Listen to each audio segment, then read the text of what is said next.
All right, so now we're going to be testing the low and the high speed. We'll test the low speed first at the board. Remember, we were testing only the second speed, high speed first on this 2-speed pump. Now we're moved over to the red and we're going to test the low speed.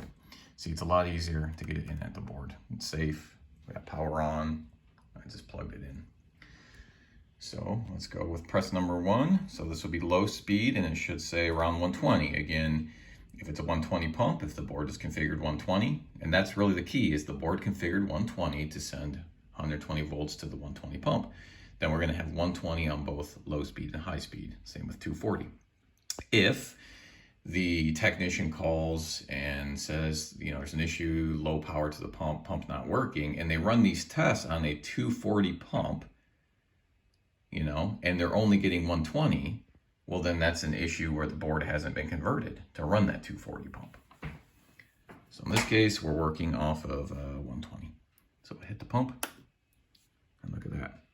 So we got about 120 volts, so low speed is working, okay? So now we'll go to high speed, 0, right? Because we're not testing high speed right now. And we'll turn it off. So now it's off. Let's do this now. Let's move this back over to the high speed. And remember, the black is going to be on the ground here, the green. And now we're going to test the high speed. So first press should be 0. Second press should be 120. Third press is off. That's how we're testing pump voltage.